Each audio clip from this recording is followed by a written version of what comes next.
Welcome to VLearn. This is session 7 of Strategic Technology Planning. So in today's session, we are going to discuss about the fundamentals of strategic and tactical business planning structure. In this session, first of all, we are going to discuss about what is management. After that, we are going to discuss the planning dynamic process of preparing business for future. After that, we are going to discuss about the types of planning. Then we are going to discuss the benefits of planning. After that, we are going to discuss about the barriers to planning. क्या क्या barriers हो सकते हैं planning process में, वो हम discuss करेंगे. After that, we are going to discuss about the steps in the planning process. किसी भी planning process में कौन कौन से steps होते हैं वो हम discuss करेंगे. And at last, we are going to discuss constructing your plan.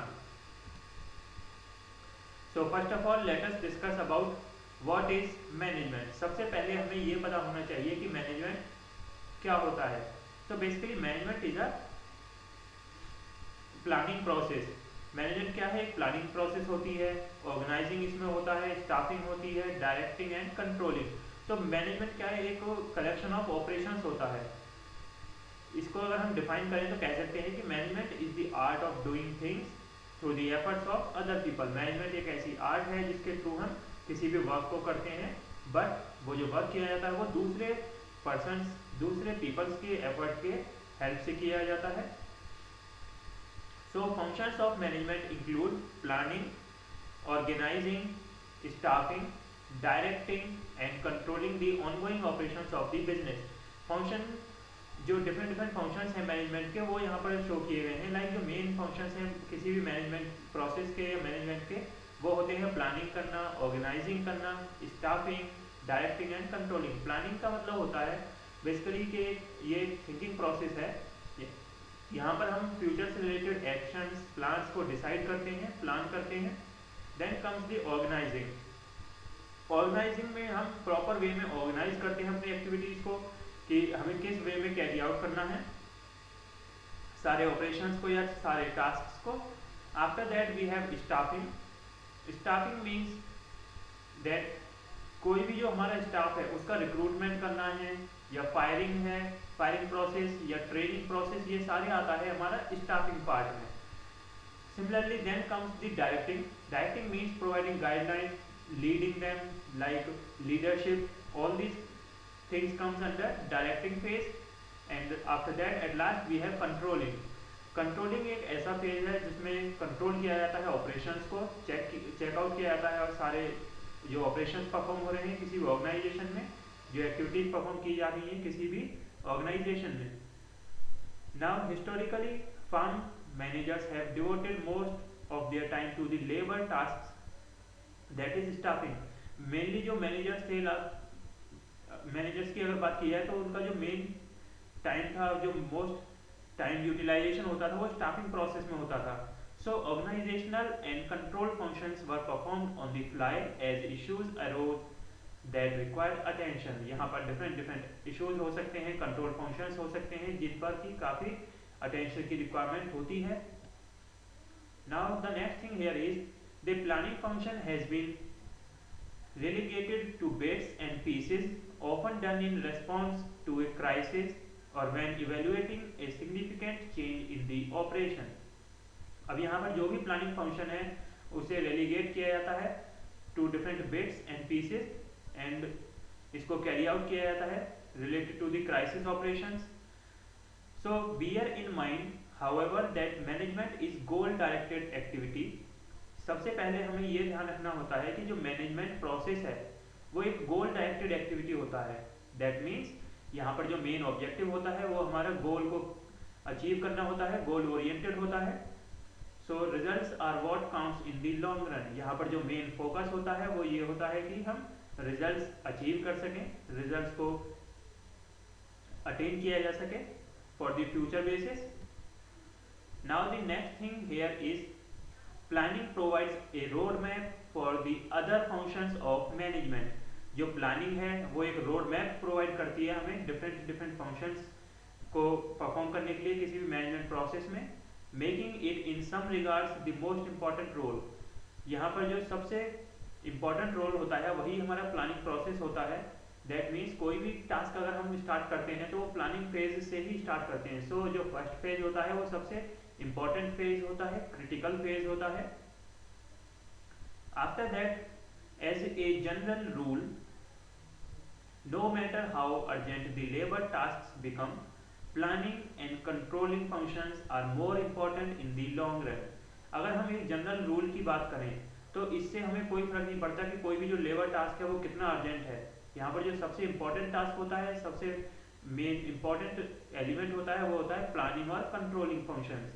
That means हम सबसे पहले प्लान करते हैं कि हमें किस वे में, किस ऑर्डर में ऑपरेशंस परफॉर्म करने हैं।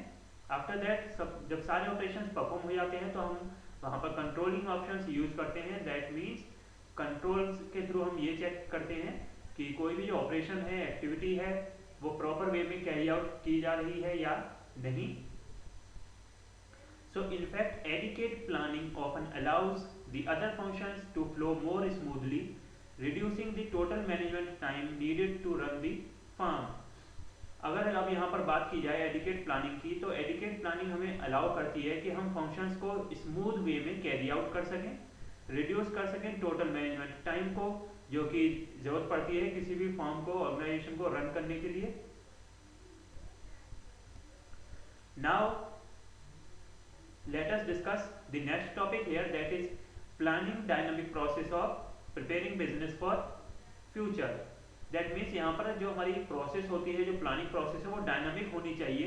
किसी भी फ्यूचर बेसिस को लेकर किसी भी प्लान को हम क्रिएट करते हैं तो फ्यूचर के लिए ही क्रिएट किया जाता है। प्लानिंग कभी भी पास्ट के लिए नहीं की जाती, इसीलिए प्लानिंग को एक थिंकिंग प्रोसेस कहा गया है which is done for the future.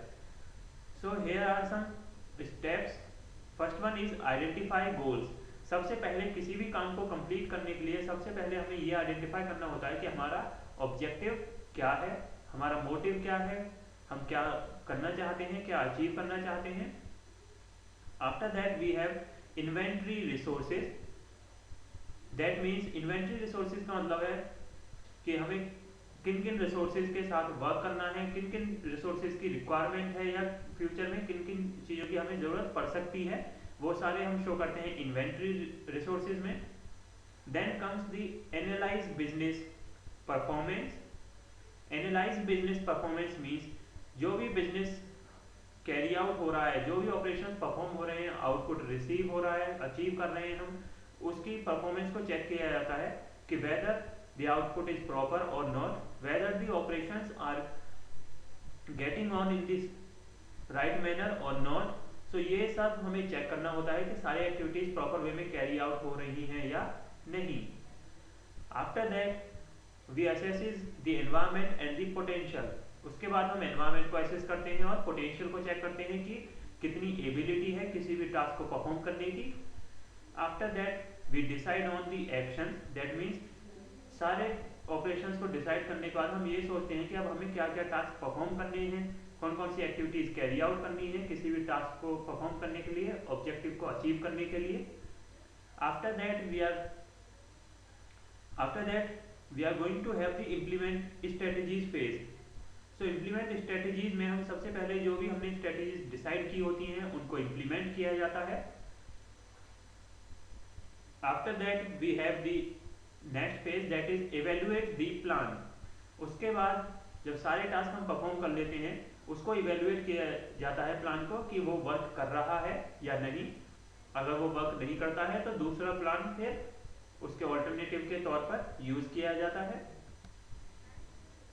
Now let us discuss the next topic here, that is types of planning.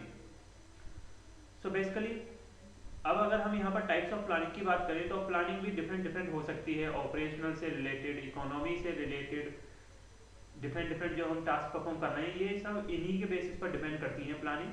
तो हम उसे अब यहाँ पर डिस्कस करेंगे। So the term plan can mean different things in different situations. जो भी हम किसी एक टर्म का यूज करते हैं, लाइक प्लान हम ये वर्ड यूज करते हैं, इसके डिफरेंट मतलब होते हैं डिफरेंट सिचुएशंस में, डिफरेंट कंडीशंस में। So from A management perspective There are a number of different components that have been referred to as plans individually. अगर मैनेजमेंट पर्सपेक्टिव के देखा जाए, मैनेजमेंट व्यू के अकॉर्डिंग देखा जाए, तो डिफरेंट डिफरेंट सिचुएशंस में डिफरेंट डिफरेंट कंपोनेंट्स के अकॉर्डिंग हम प्लान्स को डिफाइन करते हैं, रेफर करते हैं इंडिविजुअली.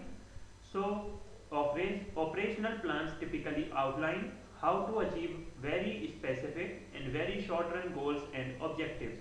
जो ऑपरेशनल प्लान्स हैं वो ये शो करते हैं कि कैसे हम अपने गोल्स को अचीव कर सकते हैं इन दी शॉर्ट रन.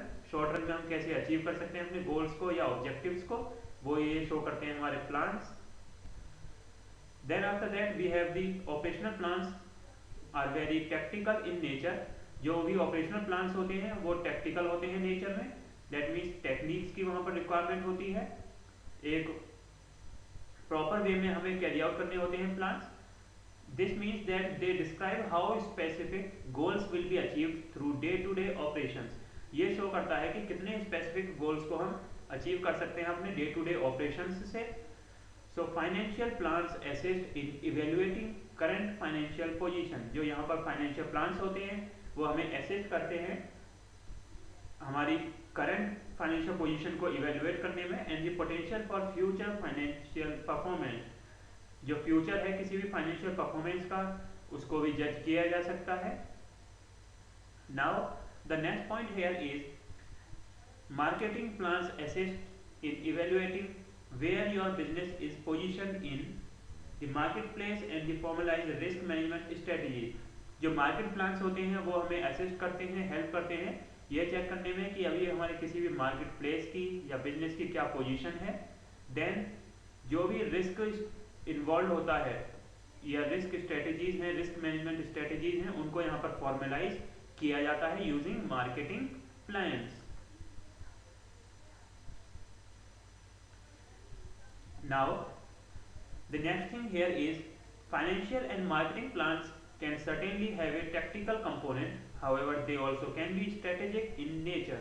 जो भी फाइनेंशियल या मार्केटिंग प्लान्स होते हैं वो टेक्टिकल होते हैं. दैट मीन्स वहाँ पर हम टेक्निक्स का यूज करते हैं, स्ट्रेटेजीज का यूज कर सकते हैं. लेकिन अगर हम इसे एक थिंकिंग प्रोसेस के तौर पर देखें तो ये स्ट्रेटेजिक भी होता है. So strategic planning focuses on the long term. जो भी स्ट्रेटेजिक प्लानिंग एक प्रोसेस है ये बेसिकली लॉन्ग टर्म प्रोसेस होता है, थिंकिंग प्रोसेस होता है जो कि काफी लॉन्ग टाइम को ध्यान में रखकर परफॉर्म किया जाता है. So many authors now believe the time horizon for strategic planning needs to be shortened due to the rapid rate of change in the industry. Generally जो ये स्ट्रेटेजिक प्लानिंग की जाती है वो 5 to 10 ईयर्स को ध्यान में रखकर की जाती है. लेकिन आज के टाइम पर अगर इसको देखा जाए तो ऑथर्स के अकॉर्डिंग ये सजेस्ट किया जाता है आज के टाइम पर कि जो प्लानिंग पीरियड होता है वो शॉर्ट से शॉर्ट होना चाहिए, क्योंकि डेली एनवायरनमेंट हमारा चेंज होता है, डेली कस्टमर की रिक्वायरमेंट्स चेंज होती हैं. तो हमें अपनी स्ट्रेटजीज को, पॉलिसीज को, प्रोसीजर्स, प्रोडक्ट्स, सर्विसेज, इन सबको अपडेट करने की जरूरत होती है टाइम टू टाइम. इसलिए जो भी प्लानिंग प्रोसेस है, स्ट्रेटेजिक प्लानिंग है, वो शॉर्ट टाइम के लिए होनी चाहिए. Now let us discuss the benefits of planning. अब यहाँ पर हम डिस्कस करेंगे कि प्लानिंग के क्या क्या बेनिफिट्स हैं.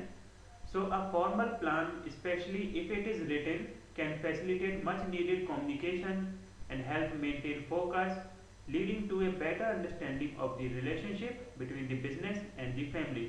एक फॉर्मल प्लान जो कि हमने क्रिएट किया है, उसको अगर राइट किया है हमने, रिटन मैटर है वो, तो प्रॉपरली वो हम इंफॉर्मेशन को रिप्रेजेंट करा सकते हैं. प्रॉपर कम्युनिकेशन होता है उस इंफॉर्मेशन का, जो कस्टमर है उसको भी समझ में आ जाता है कि क्या सर्विसेज हैं, क्या फैसिलिटीज प्रोवाइड कर रही है कोई भी कंपनी किसी भी प्रोडक्ट को लेकर, या जो भी हमारा कस्टमर है उसको हम कोई भी इंफॉर्मेशन प्रॉपर वे में प्रोवाइड कर सकते हैं.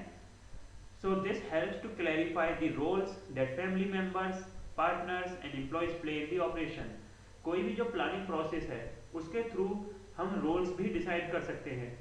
जो भी हमारे वर्किंग पार्टनर्स हैं, फैमिली मेंबर्स हैं, रिलेटिव्स हैं या एम्प्लॉयज हैं, उनको हम प्रॉपर वे में ये बता सकते हैं कि आपको ये टास्क परफॉर्म करना है, ये एक्टिविटी परफॉर्म करनी है, उसका टाइम ड्यूरेशन सेट कर सकते हैं. तो प्लानिंग एक काफ़ी इंपॉर्टेंट रोल प्ले करता है in day to day life और इन द बिजनेस एनवायरनमेंट.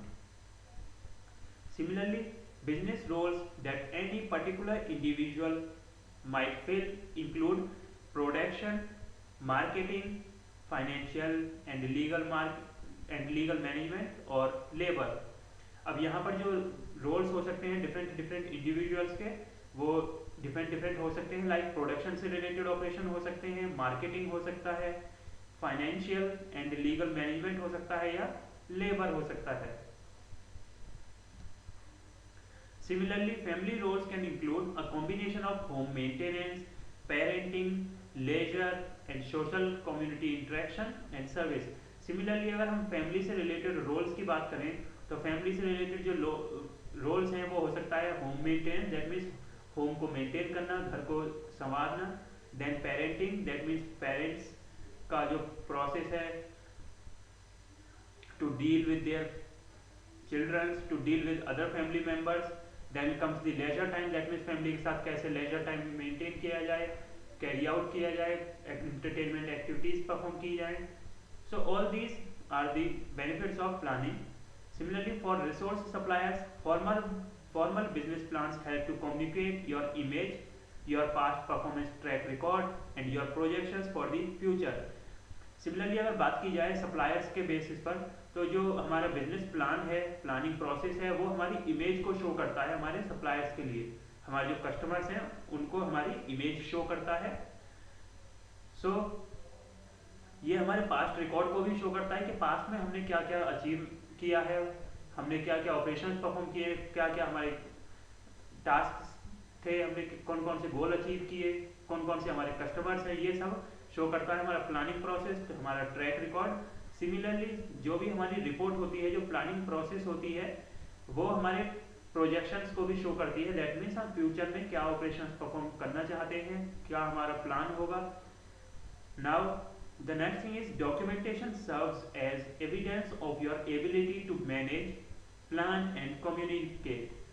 जो डॉक्यूमेंटेशन है वो एक तरीके से हमारे लिए एविडेंस का वर्क करता है, जिसकी हेल्प से हम मैनेज कर सकते हैं एक्टिविटीज को, प्लान कर सकते हैं प्रॉपर वे में और कैरी आउट कर सकते हैं अपनी इंफॉर्मेशन को with the help of proper communication. Now the next thing is, though this may at first sound like a circular statement, one of the primary benefits of the planning process may in fact be the acquisition of planning experience. ये एक round process लगता है, circular process लगता है, एक cycle लगता है, लेकिन इसके जो प्राइमरी बेनिफिट्स हैं वो ये होता है कि ये जो प्लानिंग प्रोसेस है इसकी हेल्प से आपको एक एक्सपीरियंस गेन होता है, जिसकी वजह से आप फ्यूचर में अपने टास्क को ईजियर वे में कैरी आउट कर सकते हो. Then the next thing is the thoughts that are developed during the planning process can force owners and managers to think more precisely, leading to the ability to manage more effectively. In a sense, the plan itself is not nearly as important as the planning process. हम यहाँ पर किसी भी plan को proper way में carry out कर सकते हैं, प्लानिंग प्रोसेस को इजीली परफॉर्म कर सकते हैं. Now let us discuss the barriers to planning process. So given the widely recognized benefits of the business planning process, why are many firm managers reluctant to engage in the activity? अभी हमने काफ़ी advantages discuss किए planning के, लेकिन फिर भी जो maximum managers होते हैं इसको अवॉइड करते हैं. ऐसा क्यों? So basically the most common answer to this question is when visiting with firm managers is that they are always too busy putting out fires. जब भी अगर इसका हम कॉमन आंसर की बात करें तो जब भी हम किसी मैनेजर को विजिट करते हैं तो वो ऑलवेज बिजी होता है किसी न किसी डिफरेंट टास्क में, putting out different fires. So in other words, all available time is committed to the labour and control functions of the operation. अगर हम डिफरेंट वर्ड्स में कहें, दूसरे शब्दों में कहें, तो यहाँ पर जो भी अवेलेबल टाइम होता है वो कमिटेड होता है लेबर के लिए और कंट्रोल फंक्शंस को ऑपरेट करने के लिए, जो डिफरेंट डिफरेंट एक्टिविटीज हैं किसी भी ऑर्गेनाइजेशन में उनको कैरी आउट करने के लिए.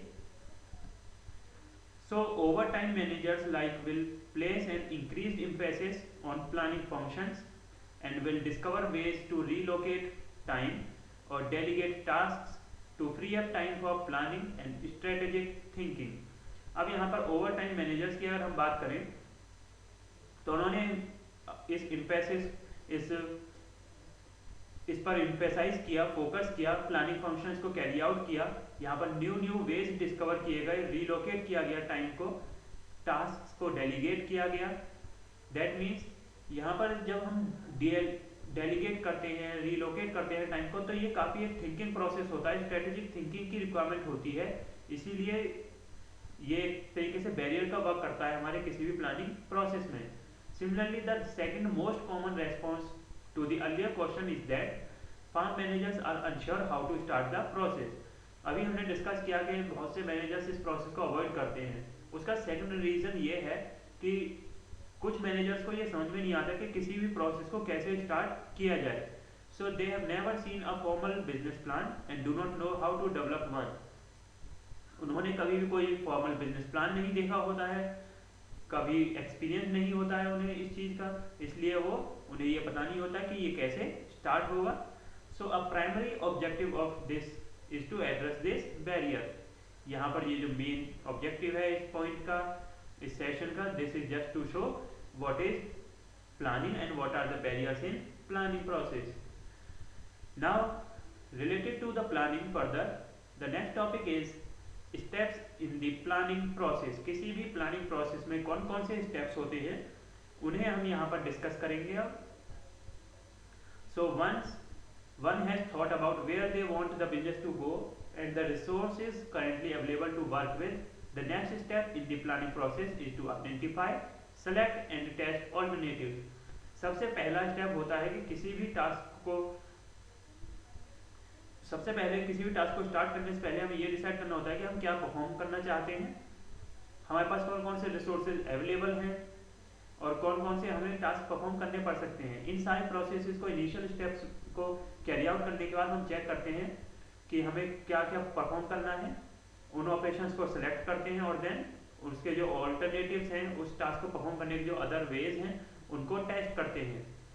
Now the next thing is again the level of detail and the specific components included in this step will vary greatly from business to business depending on the needs of the individual। तो यहाँ पर अब हम details को specify करते हैं, जो हमारे डिफरेंट कंपोनेंट्स हैं उनको हम शो करते हैं step by step. Now the next thing is the feasibility of proposed alternatives is explored. जो भी हमारे पास डिफरेंट ऑल्टरनेटिव्स हैं किसी प्रॉब्लम को सॉल्व करने के लिए, उनको चेक किया जाता है कि whether they are feasible or not. After that risk management strategies are performed. Risk management से रिलेटेड जो भी ऑपरेशंस हैं वो कैरी आउट किए जाते हैं। Then they may need to be considered in this step. जो भी स्ट्रेटजीज हैं, रिस्क होते हैं, उनको यहाँ पर कंसिडर किया जाता है। Now the final ongoing task और step in the process is to implement the plan. जब ये सारे ऑपरेशंस हम परफॉर्म कर लेते हैं तो हमारा जो फाइनल स्टेप होता है वो होता है किसी भी प्लान को कैरी आउट करना, इम्प्लीमेंट करना। So this involves controlling and steering production activities in the direction outlined in the plan. इस फाइनल स्टेप में हम बहुत सारे ऑपरेशंस परफॉर्म करते हैं जो कि हमने इनिशियली डिसाइड किए होते हैं। जो एक्टिविटीज हमने जिस वे में डिसाइड की होती है उसी वे में हम उसे कैरी आउट करते हैं। Now let us discuss the next topic here, that is title page and table of contents. So the description section of a business plan is exactly that, a description of the current business। जो भी description section होता है किसी भी business plan का, वो show करता है current business के description को। So like most other written documents, most formal plans include a title page। अगर हम रिटन डॉक्यूमेंट्स की बात करें तो जितने भी फॉर्मल डॉक्यूमेंट्स होते हैं, फॉर्मल प्लान्स होते हैं, उनमें एक टाइटल पेज होता है। Similarly a table of contents is useful as well to facilitate future referencing. Similarly title page के साथ साथ एक टेबल ऑफ कंटेंट्स का हमारे पास पेज होता है और उस टेबल ऑफ कंटेंट्स की हेल्प से हम फैसिलिटेट करते हैं फ्यूचर ऑपरेशंस को। फ्यूचर में कौन कौन से हम टास्क परफॉर्म करेंगे वो भी इसमें शो किए जाते हैं। Then the next thing is the title page typically includes the business name, the name and address of key owners or managers, and the date of the latest revision of the plan। जो title page होता है उसमें different different elements होते हैं, like name होता है किसी भी बिजनेस का, उसमें मेन जो ओनर्स हैं या मैनेजर्स हैं उनको शो किया जाता है, उनके नेम्स शो किए जाते हैं, और लास्ट हमने उस प्लान को कब अपडेट किया था, रिवाइज किया था, वो डेट शो की जाती है। Now let us discuss the next topic here, that is mission statement. So a well-written mission statement outlines the basic purpose of the business and summarizes what is done, who it is done for, and how the organization conducts itself. जो एक well written mission statement होती है वो show करती है कि purpose क्या है किसी भी बिजनेस का, उसको क्या टास्क है, उसका कौन कौन से उसको टास्क परफॉर्म करने हैं, क्या ऑपरेशन परफॉर्म करने हैं, किसके लिए ऑपरेशन परफॉर्म करने हैं, और कैसे वो सारे ऑपरेशन परफॉर्म किए जाएंगे. So in short, the mission statement provides a foundation for the rest of the plan. अगर हम शॉर्ट में बात करें तो जो एक मिशन स्टेटमेंट है वो हमें एक तरीके से फाउंडेशन प्रोवाइड करती है, बेस प्रोवाइड करती है रेस्ट ऑफ द प्लान के लिए. So the statement also describes the future and outlines the guiding values and principles which can include economic, environmental, family and community components. अब यहाँ पर जो स्टेटमेंट होती है वो ये भी डिस्क्राइब करती है कि फ्यूचर आउटलाइंस क्या हैं, गाइडिंग वैल्यूज क्या हैं, प्रिंसिपल्स क्या हैं. Then the next thing is the mission statement should encompass the primary roles of the organisation and provide guidance for balancing those roles. जो मिशन स्टेटमेंट होती है वो इंक्लूड करती है हमारे डिफरेंट डिफरेंट रोल्स को जो कि ऑर्गेनाइजेशन परफॉर्म करेगी, और गाइडेंस प्रोवाइड करती है for balancing those roles. Now the next thing is, in formulating a mission statement, it is important to focus attention on the essentials so that you provide direction for the business. किसी भी mission statement को formulate करने के time पर यहाँ पर जो main attention होता है वो असेंशियल्स पर होता है, ताकि हम किसी भी बिजनेस को डायरेक्शंस प्रोवाइड कर सकें, उसको प्रॉपर वे में कैरी आउट कर सकें. Now one danger of written mission statement is that they can quickly become too abstract and all encompassing. Mission statement का एक अगर हम कहें तो डेंजर ये है कि वो एब्स्ट्रैक्ट भी हो सकती है, दैट मीन्स प्रॉपरली हो सकता है उससे इंफॉर्मेशन डिस्प्ले ना हो, तो उसके काफ़ी डिफरेंट इफेक्ट्स भी हो सकते हैं, कुछ नेगेटिव इफेक्ट्स भी हो सकते हैं. So remember, trying to do too many things can impede the success of the business. कभी कभार ये होता है कि हम जब ज़्यादा ऑपरेशंस परफॉर्म करने की कोशिश करते हैं, ज़्यादा डायनेमिक होने की कोशिश करते हैं, तो हम टास्क को प्रॉपरली कैरी आउट नहीं कर पाते और इससे सक्सेस हैम्पर होती है किसी भी बिजनेस की. Now at the end of this session, here is an exercise for you. You can try out these questions for yourself. So here the first question is, write the steps of planning in brief. Then the next question is, discuss the types of planning. So this is the end of today's session. Thank you.